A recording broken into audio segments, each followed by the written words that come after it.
Hello, today I'm going to make savoury scones. Now I love scones, and when I'm in the UK I probably eat scones every week, but when I'm travelling I don't bother making them. I prefer to try a local cake, but I do sometimes make savoury scones because I really like these as a snack or lunch with some filling or something, so that's what I'm going to make today. So I start off with the flour. This is not self-raising flour, so one thing I'm a little bit nervous about, I've got to add some baking powder, and this packet is for half a kilo of flour and I actually have 350 grams there, so it's a little bit, when there's just 12 grams of this, it's a little bit hard to judge how much. So you know, with bacon, it's the one thing I usually don't measure anything, but with bacon you really have to measure everything. Okay, let's just keep our fingers crossed that that's okay. So that's that. I'm going to put some salt, some pepper, ground black pepper, like plenty of pepper, and then I'm going to put a mixture of herbs. This is a Provençal, a usual sort of mixture of French herbs, or herbs in a French mixture. Plenty of that. I like to put some extra rosemary in because I actually love the taste of rosemary. And then I'm going to put some garlic granules in.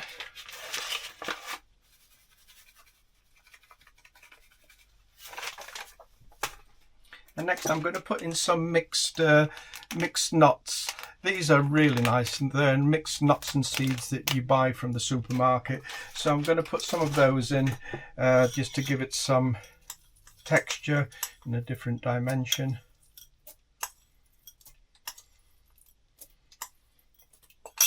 And then I'm going to put in some, I've got some chopped parsley and actually just a few bits of spring onion left. I would have actually liked to put more in, but I just don't have those. So that's that in. I'm going to give that a mix. I mean, the most important thing, I mean, of course it's better to make it with self-raising flour. It just makes the whole process a lot easier, but the most important thing is to get the baking powder thoroughly mixed in with the flour. It should be okay. So the next stage is the part that I actually don't like doing. It's it's mixing in the butter. So I'll start to put that in, try to mix it up. I mean, if I was at home, what I would do is I would put the butter in the freezer, freeze it solid, and then grate it. It just makes it a lot easier and a lot less time consuming to mix it in. But this is the most important aspect of making scones. So that's that. So now is the tedious job of mixing this in, which takes some time. And you know, I spent most of my life in Yorkshire, and I don't know if it's a Yorkshire thing because I was brought up in the south, but I always call them scones. A lot of people call them scones, and if you're one of those people, I just wonder, do you call bones bonds, and do you call zones zons? I'm only joking.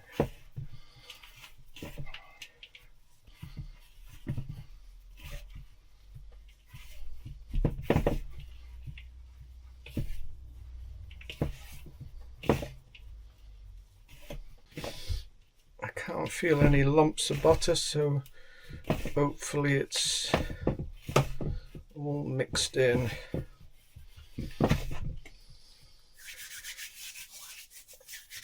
Okay, so that's done.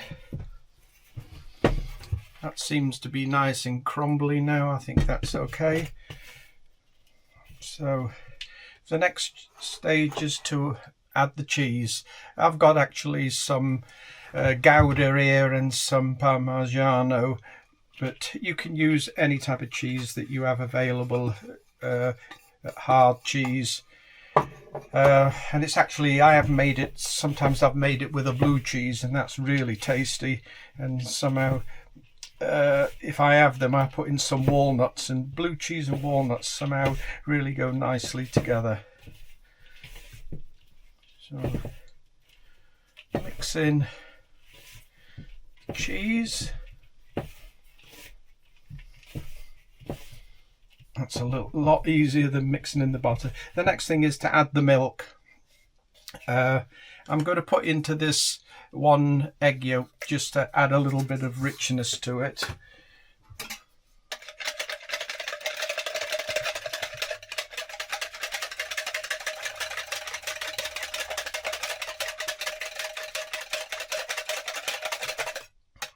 That's good. And then we're just going to make a well in the middle and gradually mix this in.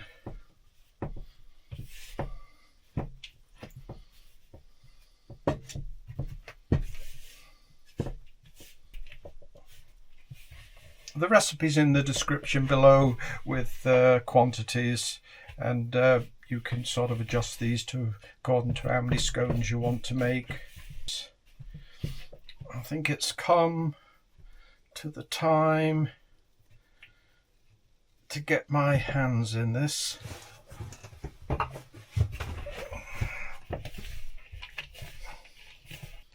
I say, it's very important to just get the quantities of exactly spot on when you're baking. It's probably the reason why I don't like baking, because most of my recipes I just like to wing it.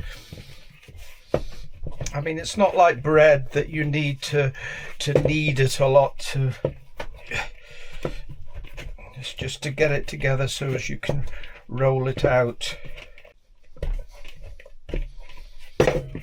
Right.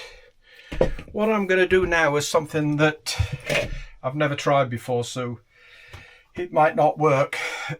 I also just, because I'm alone and I don't want to have a lot of the same scones, I want to also make one of my really favourite scones, and that's a Indian inspired masala scone.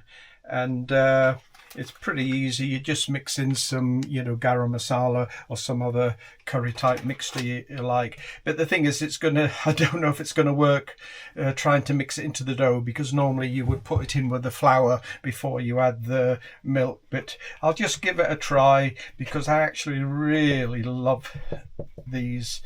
I'll just take a bit off and see. Let's just see if it's going to work.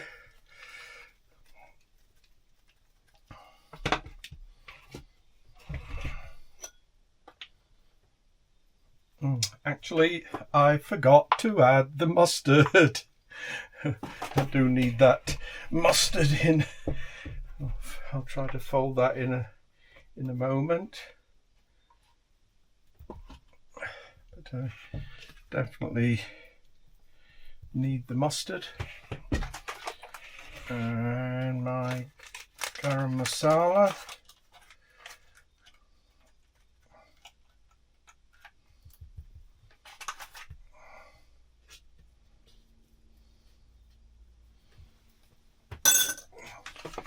Let's see if, I don't know what this is going to make, 3 scones. Let's see if it's going to work. Some flour ready for rolling out. Another one of my favourite scones is one with beetroot in, and I'll put the link in the description below to the beetroot scone video. That looks reasonable.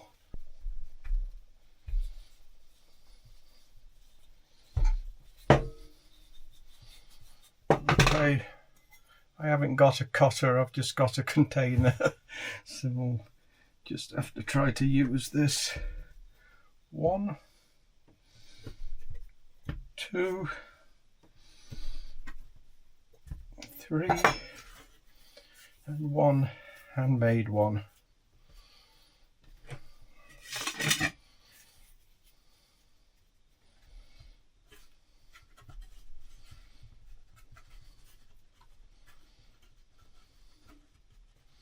Right, they're ready for cooking. Now I'm going to have the same mess with this, with the mustard that I forgot. I mean, it could be Alzheimer's or dementia, but it's more likely because I'm talking for the video while I'm making the recipe, and that's not what I normally do. And also, you know, with these scones, you can be imaginative when you come to eat them. You can butter them, you can put you know, some ham in them, some cheese, extra cheese, a different type of cheese, salami, whatever you really like. So it's quite flexible.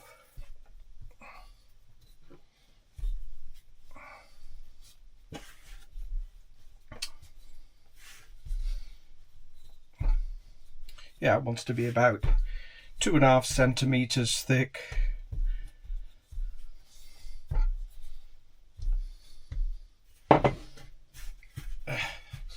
Actually, this cutter is about the right dimension.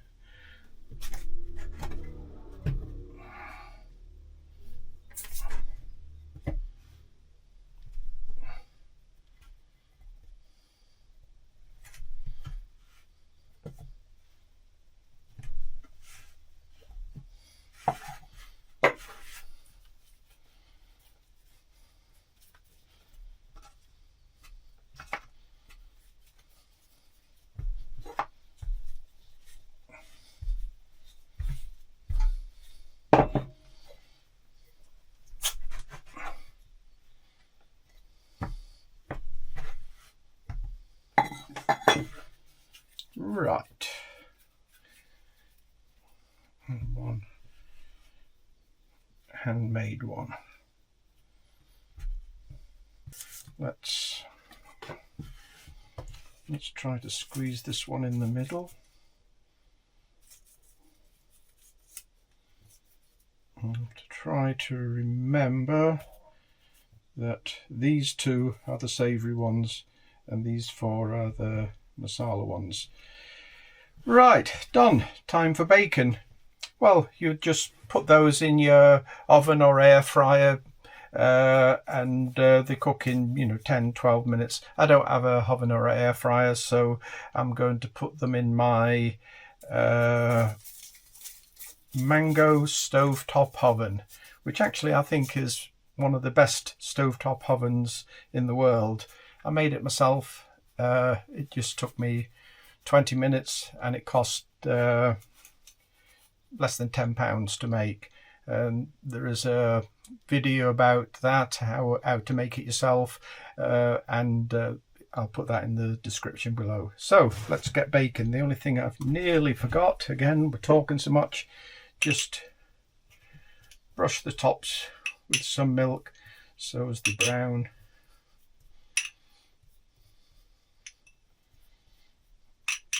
And first batch ready for cooking.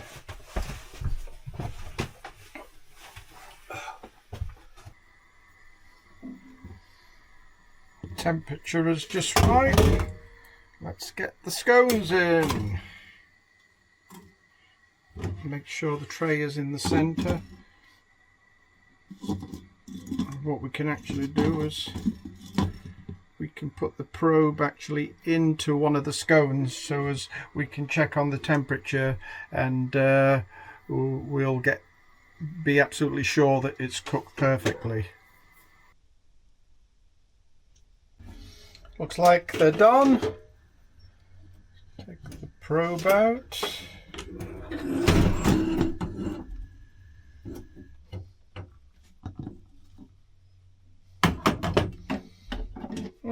Looks nice. See if we can get them out without them ending up on the floor. And there we are. They look rather nice, and I'm getting ready for my lunch.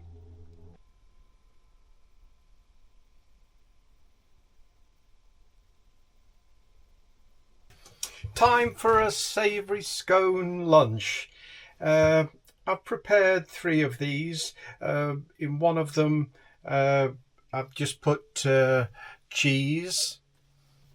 In the other one I've put a prosciutto type ham, and in the third one I've put everything, ham and cheese.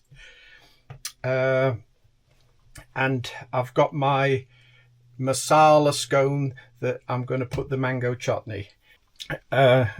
Next I'm going to have my masala scone with the mango chutney. Let's see how this tastes. Looks pretty gooey.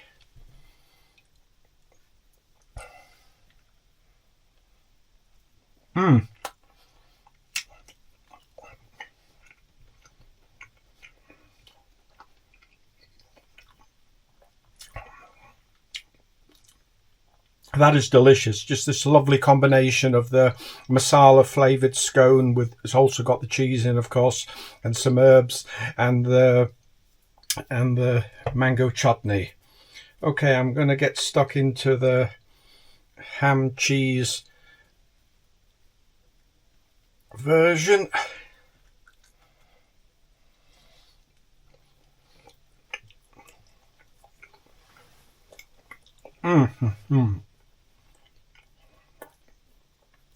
Again, that's delicious. I can taste the mixed herbs. I can taste the cheese. It's a really nice. I mean, you can just have these as a snack. I'm going to have it with some tzatziki as a light lunch, although I might end up eating them all. So, okay, I'm going to get stuck in. I'm going to finish my mango one off.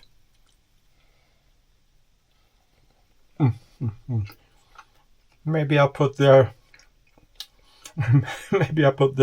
mango chutney in all of them.